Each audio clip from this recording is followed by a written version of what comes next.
Bonjour à tous, alors j'espère que vous allez bien. Alors aujourd'hui je vous montre, je fais cette vidéo pour vous montrer la fin d'un canevas Diamond Painting. J'en ai un autre mais je pense que je vais pas le faire tout de suite parce que bon voilà, il m'a pris quand même du temps ce que je vais vous montrer. Et puis je vais vous montrer l'autre projet que j'ai commencé, enfin les deux projets que j'ai commencé, voilà. Alors, le canevas d'épée, c'était celui de chez Action. Je l'ai vernicolé hier, juste avant de vous montrer pour qu'il soit prêt aujourd'hui. C'est le papillon néon. Vous voyez, il est comme ça. Alors, il met beaucoup de temps à le réaliser. Parce que vous voyez, il n'y a pas du tout de diamants spéciaux. C'est vraiment que des diamants ronds. Donc, autant dire, hein, j'y suis restée quand même au moins 3, voire 4 jours quand même dessus. Pour un résultat, globalement, je trouve vraiment pas mal. Brillant à souhait, donc néon. Hein. Personnellement, j'ai pas gardé les diamants parce que j'en ai quand même pas mal. Je voulais me trouver un autre système de rangement parce que j'ai quand même envie de garder mes diamants, mais j'ai pas trop. Enfin, j'ai des boîtes, mais bon, plus on a de diamants, plus on a de boîtes qui s'entassent. Donc voilà, si vous avez une autre sorte de rangement pour garder ces diamants, dites-le moi en commentaire. Ça m'intéresse plus de savoir comment vous faites. J'ai déjà testé le rangement avec les classeurs. Bon, je trouvais que c'était pas si pratique que ça. J'avais pensé à celui en fait de mettre les diamants, vous savez, dans des enveloppes dans une boîte. Après mettre peut-être un diamant sur l'enveloppe pour savoir quel diamant c'est. Mais après, moi je pense que ce serait peut-être mieux quand même des emballages donc à l'unité mais transparents, comme ça vous savez tout de suite les couleurs que c'est et les diamants en fait. Donc voilà, j'ai pas vraiment trop trouvé d'idées, donc si vous avez des idées de rangement, n'hésitez pas à me le dire. Voilà, donc ça c'est le petit papillon. Donc il me reste aussi la fleur en diamond painting, mais je vais pas la faire tout de suite parce que comme je vous dis, ce n'est que des diamants ronds et ça prend énormément de temps. Voilà. Alors, dans les autres loisirs que je vous avais montré la dernière fois, je vous avais montré ce petit classeur, en fait, pour faire différents points. Alors, moi qui touche un petit peu je dirais pas à tout dans la broderie, mais quand même pas mal de choses. Donc ça, c'est aussi bien pour les débutants que les intermédiaires. Hein. Moi, je suis, on va dire, moyennement broderie. Je suis pas vraiment débutante, mais pas non plus intermédiaire, même si je vais faire quand même pas mal de choses, je pense. Et donc j'ai commencé, je vous avais montré, c'est sous forme... Donc je l'ai pas fini, hein, bien sûr, je vous rassure, je ne l'ai pas fini. J'ai fait 2 petites pages de ce classeur. Et je vais répondre à une de mes questions aussi que je m'étais posée. Donc voilà, alors ça c'est la première page Stitch Book Stitch, comme vous voulez. Et je me posais la question, en fait, est-ce que ce qui a écrit en noir ici, là, est-ce que si vous le passez sous l'eau, est-ce que c'est comme les diamants, pas les diamants, les broderies estampées, est-ce que ça part? Et la réponse est non. En fait, la couleur reste. Donc d'un côté, ça peut être bien ou pas bien, puisque je vais vous montrer la page que je suis en train de faire en ce moment. Et c'est la page en fait là, donc tout est en anglais, ça c'est pas trop gênant, hein. Au pire je me mets un petit récapitulatif à côté. Et donc là vous avez différents points, vous voyez là j'ai fait le running, le three-read running, le whipped running, excusez-moi pour mon accent anglais, hein, voilà. Et donc il me reste encore tout cela à réaliser. Et donc ce que je disais qui est bien et pas bien en fait que l'écriture ne s'enlève pas, c'est que d'un côté si elle ne s'enlève pas, eh bien ça vous permet de voir les différents points, comment se nomment les différents points en fait que vous avez réalisés, que vous cherchez. Et on va dire du côté qui n'est pas bien, puisque en fait là par exemple là quand j'ai fait mon point arrière, donc le running, vous voyez il y a quelques petits points noirs, on voit quelques petits points noirs, ou donc après les couleurs, il n'y a pas, enfin moi dans mon fascicule, il n'y a pas marqué de couleur, donc je pense que vous prenez les couleurs que vous voulez, hein. Après c'est votre classeur, faites comme vous voulez. Personnellement, je crois que j'ai vu aucune youtubeuse française qui faisait ce genre de classeur, ce genre de kit. Je ne sais pas, ou alors peut-être que je l'ai pas vu, je ne sais pas. Et donc ici, oups là, vous voyez, là le stitch et le book, vous voyez, c'est un peu foncé par endroits, donc en fait c'est parce qu'il y a de l'encre noire en dessous. Bon, après c'est pas trop gênant, faut vraiment le savoir, je pense. Mais bon, voilà. Donc c'est quand même quelque chose quand même à savoir. je pense. Voilà, comme ça au moins vous savez que une fois que vous avez brodé, c'est normal. Moi je l'ai laissé tremper, hein. Je l'ai pas passé en machine, des fois je passe en machine quand c'est comme ça. Je l'ai laissé tremper juste dans l'eau toute une nuit au final. Et puis le matin, ce n'était pas parti. Donc voilà, comme ça vous savez la réponse à ma question. Ensuite, donc ce que j'ai voulu tester aussi, j'avais testé avant ce loisir créatif à l'aiguille, et en fait je m'étais piqué avec cette aiguille qui était tellement pointue, et en fait j'ai trouvé la même chose sans aiguille. Alors peut-être que je réessayerai peut-être avec l'aiguille mais sans me piquer, hein, parce que je crois que tout ça est parti aux oubliettes, hein. C'est en fait de faire de la feutrine. Et là, donc là j'ai 2 livres, donc il y en a un c'est Mon univers kawaii en feutrine. Et franchement pour quelqu'un qui débute comme moi, c'est vraiment nickel. Nickel, nickel. Je vais vous montrer, j'ai fait 2 projets de ce livre-là. Un qui est moins bien, en même temps c'est le premier, donc voilà. Alors le premier que j'ai fait, je vous montre quand même l'image et comment que ça a rendu moi. Alors, donc moi j'ai fait cette petite brioche. J'ai juste pas fait le petit cœur au-dessus que vous voyez là, mais j'ai fait cette petite brioche. Je trouvais qu'elle était trop cute. Franchement, moi j'aime bien en fait tout ce qui est un petit peu kawaii, c'est trop mignon. Et voilà. Donc, ce qui est bien, c'est qu'il vous explique vraiment pas à pas, vraiment étape par étape, comment faire. Voilà, après c'est juste, là vous avez juste le bouquin, il faut juste acheter de la feutrine, et franchement, moi je vous dis, je suis partie comme ça, feutrine, avec un ciseau de couture, ou un gros ciseau pour couper la feutrine, et franchement, nickel. Vous pouvez utiliser de la colle, eux je crois qu'ils disent de la colle, du pistolet à colle. Moi j'ai utilisé de la colle pour loisir créatif, et ça va tout aussi bien. Je vais vous expliquer pourquoi. Ah oui, et puis il faudra aussi autre chose aussi, je vais vous dire. Donc voici, attendez, on va décaler un petit peu, voilà. Voici ma petite brioche, toute mimi. Je trouve ses yeux sont trop mignons. Alors, vous voyez là, les détails ici, c'est pas beau. Franchement, on va pas dire que c'est beau. Certes, c'est mon premier, mais c'est pas très beau. Enfin, voilà, bon, bref. Voilà, donc là, on a, je vous l'approche un petit peu plus. Là, on a les petites joues. Bon, j'ai fait un semblant de rond, vite fait. La bouche, en fait, c'est juste un fil, tout simplement. Ce qu'on ne vous dit pas vraiment, je crois qu'on vous dit pas le nombre de fils. Oui, bon, après, oui, on vous dit pas le nombre de fils. Je crois que j'ai utilisé 2 fils. Voilà, si vous voulez, pour la petite info, j'ai utilisé 2 fils. Donc voilà, donc ça c'est la petite brioche. Moi, il me restait des petits yeux comme ça à mettre. Donc d'un côté, tant mieux, comme ça j'ai pu les utiliser. J'ai fait une autre façon parce que j'avais qu'une paire de yeux comme ça. Je vais vous montrer après avec un autre. Donc c'est possible, c'est possible. C'est peut-être même mieux, je ne sais pas, après à vous de voir. Donc voilà, donc cette petite brioche là, je trouve elle est trop mimi, même si elle a des défauts, voilà, certes. Mais bon voilà, donc c'est une sorte de feutrine, mais pas à l'aiguille. Pas à l'aiguille, je précise parce que ce n'est pas à l'aiguille tout simplement. Donc voilà, donc ça c'est la petite brioche, trop mimi. Et le deuxième projet que j'ai fait toujours dans ce livre-là, c'est celui qui suit. C'est l'œuf. C'est le petit œuf là. Donc pareil, hein, on vous explique quand même bien hop, les étapes à faire. Franchement, c'est simple. Faut pas sortir de Saint-Cyr pour suivre ça. Franchement, c'est assez simple. Alors, j'avouerai que ma feutrine n'est pas tout à fait blanche. Elle est plutôt un petit peu bleutée, je trouve. Je sais pas, c'est un peu bizarre. Ah oui, et par contre, j'ai mis aussi donc une autre chose, par contre, que ça, il vous faudra peut-être... Ou si vous avez des bouts de tissu, ça ira tout aussi bien. Là, je l'ai pas trop rembourrée. Vous voyez, elle est un petit peu plus épaisse, mais sans plus. Donc, il vous faudra peut-être du rembourrage. Ou comme je dis, il y en a des fois, comme rembourrage, j'utilise des morceaux de tissu pour rembourrer. Mais bon, après, ça sera peut-être un petit peu épais. Donc ça, c'est mon petit œuf sur le plat. Voilà. Alors, je trouve que les joues, on dirait qu'elles pleurent des joues. Je sais pas, c'est un peu bizarre. Le petit fil donc pour la bouche, et là comme je n'avais plus d'œil en fait à mettre, j'ai décidé simplement de mettre une perle en fait pour faire des yeux, et je trouve que par rapport à l'autre, les yeux c'est beaucoup plus léger, beaucoup plus doux.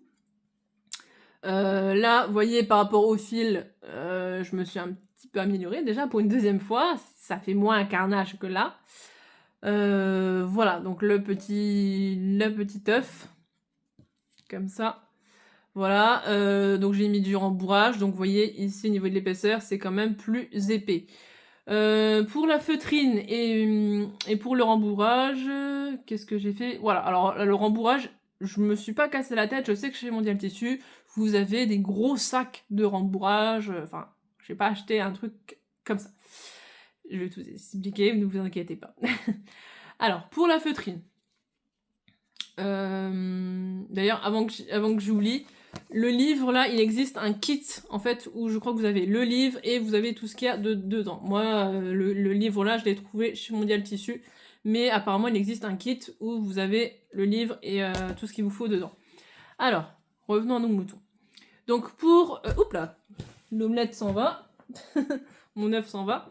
Donc pour le papier feutrine, j'en ai trouvé au Cultura. Tout simplement, au Cultura, vous allez dans le rayon enfant, vous trouvez de la feutrine, il n'y a aucun souci, franchement, vous en trouvez de toutes les tailles, toutes les dimensions, voilà, vous prenez celle qui vous convient.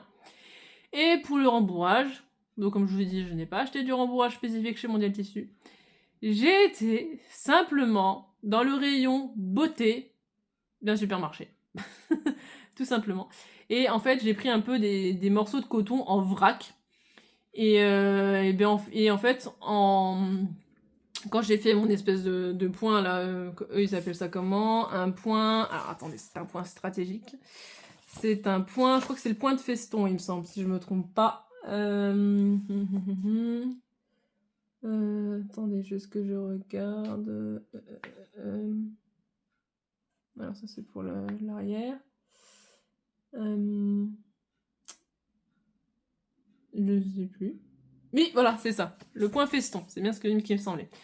Tout ça pour vous dire quoi? Oui, voilà. Donc, le coton, au final. Donc, j'ai pris du coton en vrac, que j'ai mis au fur et à mesure que je faisais mon petit point de feston pour refermer mon petit œuf. Et je pense que, voilà, il n'y a pas besoin d'acheter des 1000 et des 100, franchement, pour faire du rembourrage. Vous voyez, j'ai acheté 2 gros paquets comme ça. Ça m'est revenu à je sais plus combien, mais beaucoup moins cher, je pense, que les gros sacs que vous avez chez Mondial Tissu. Voilà. Tout petit, tout mini. Donc, je vous montre quelques modèles quand même de ce livre. Donc là, on a des portes-aiguilles en épingle. Voilà. Mais ça reste toujours un peu le même principe, hein. Franchement, si vous savez découper, vous savez coller, vous savez tout faire. On a les petits marque-pages, comme ça. Qu'est-ce qu'on a d'autre? Ah, on a la petite châtaigne. Trop rigolote. Mais bon, après, vous pouvez vous baser de ça pour faire autre chose, hein. Franchement, dans le même style, le petit champignon, trop mimi. Kawaii, hein. Franchement. Voilà, je vous en montre encore un petit dernier. Allez, les petits nuages avec le soleil. Voilà. Donc vraiment pas mal ce livre. Franchement, pour un débutant, je vous dis, moi je débute dans ce sport, dans ce loisir. Franchement nickel. Donc le livre c'est Mon univers kawaii en feutrine de Léa Louvet, des éditions de Saxe. Et en fait, je me suis rendu compte quand j'ai vu l'auteur Léa Louvet, en fait, j'ai déjà plusieurs livres de cette autrice. Les autres livres que j'ai, je crois que c'était pour la façon de dessiner, enfin de colorier vos coloriages, enfin pas les coloriages, non, de dessiner, excusez-moi, de dessiner de faire des dessins, tout simplement. Voilà, donc vous avez 25 projets tout mignons, et je suis d'accord, moi je trouve qu'ils sont vraiment trop mignons. Le livre là, je vais vous dire un petit peu le résumé. Alors, réalisez vos plus belles créations en feutrine inspirées du monde merveilleux, du kawaii, douceur, charme, enchantement. Apprenez à utiliser et manier la feutrine pour réaliser des personnages plus mignons les uns que les autres, inspirés de la culture japonaise pour ajouter de la couleur et du réconfort à votre quotidien. La feutrine est le matériau parfait. Elle se coupe, se colle, se brode, se thermocolle avec une grande facilité pour les couturières débutantes, le tout sans machine à coudre et pour un faible coût. Dans ce livre, vous découvrirez plus de 20 projets pour créer ses accessoires de mode, décorer son intérieur et customiser sa papeterie, le tout dans une ambiance kawaii. Des couleurs douces et joyeuses pour des petits personnages craquants, des instructions détaillées et accompagnées de photos pas à pas. un ouvrage tendance qui mélange la feutrine et la grande mode du kawaii. Qu'est-ce que je voulais dire? Oui, moi, ce que j'ai fait aussi au tout début du livre, où vous avez le sommet, où il vous explique un petit peu comment que ça se passe, comment marche le point de feston, vous avez un endroit où vous avez un QR code. Et moi, je m'en sers quand même pour faire en fait la forme de vos petits kawaii. Au début, moi, j'avais utilisé du papier calque pour décalquer simplement le projet. Et en fait, j'ai découpé tout autour. Donc, c'est pour ça que là, j'ai mis mes petits calques. Et donc, vous avez un QR code où vous avez un fichier où il y a tous les petits... Pardon. Tous les petits motifs kawaii que vous pouvez retrouver dans le livre. Donc c'est quand même très pratique. Ensuite, toujours chez Mondial Tissu, je vous ai dit le prix, hein, je crois, je sais plus. 16,90 € le livre là. Voilà. Donc édition de 5, c'est quand même pas mal, c'est quand même pas mal d'édition. Une édition pas trop mal. Oh, je les ai vu parler, moi, désolé. Je sais pas s'il fait aussi chaud chez vous que chez moi là, mais bon, encore là ça va, je suis dans un logement avec des vieilles pierres, donc ça va. Ensuite, le deuxième livre que j'ai acheté, j'ai pas encore testé parce qu'il y a quand même pas mal de détails, donc je pense que quand je serai plus au point au niveau feutrine, je pourrais tester. Parce que même les explications sont un petit peu différentes. Mais j'ai trouvé aussi chez Mondial Tissu, c'est Pokémon en feutrine. Voilà, donc c'est l'édition, donc c'est le produit 100% officiel. Voilà, vous pouvez trouver sur Amazon, je l'ai vu sur Amazon, sous licence. Voilà. Donc celui-ci, je crois qu'il est au même prix, voilà, c'est au même prix, 16,90 € et c'est les éditions airol.com et c'est de Alison J. Red. Alors, je vais vous montrer un petit peu comment que ça se présente. Donc c'est pas la même chose, hein, je vous assure, franchement, celui-là, ça sera vraiment pour les pros de la feutrine.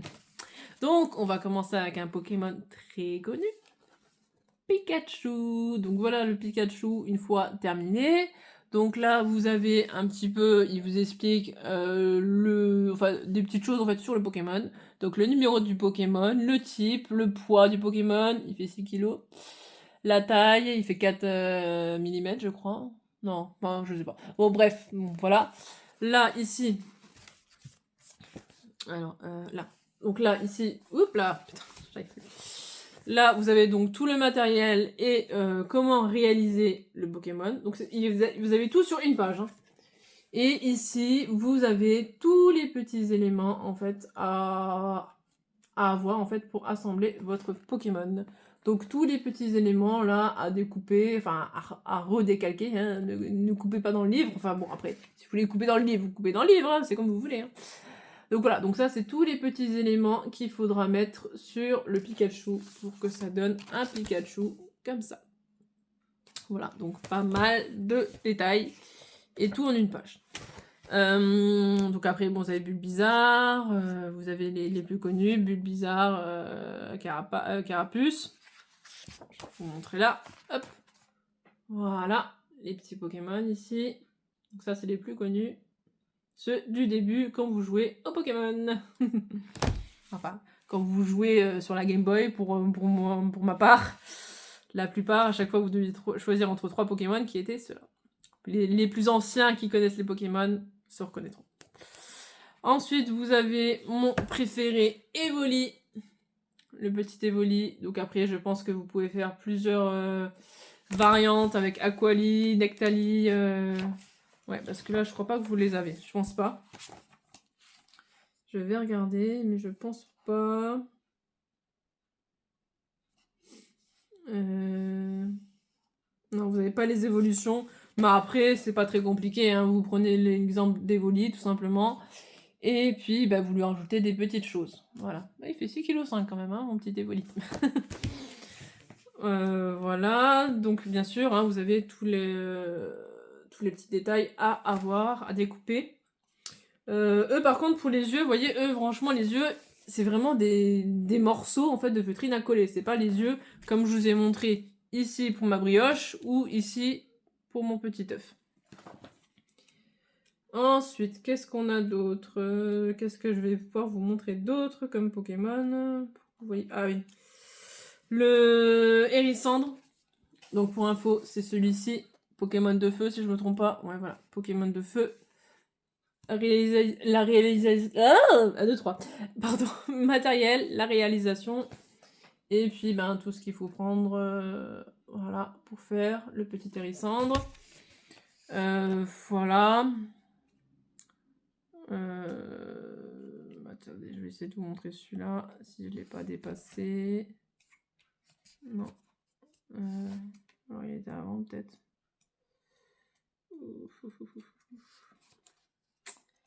Il était peut-être à la fin, au final. Où est-ce qu'il est, celui-là, là, le tout marrant, là? Oups là. Attendez. Je vais le trouver, je vais le trouver. Où est-ce qu'il est? Il s'est caché, il veut pas venir. Alors, on va regarder directement dans le sommaire, ce sera plus simple. Alors...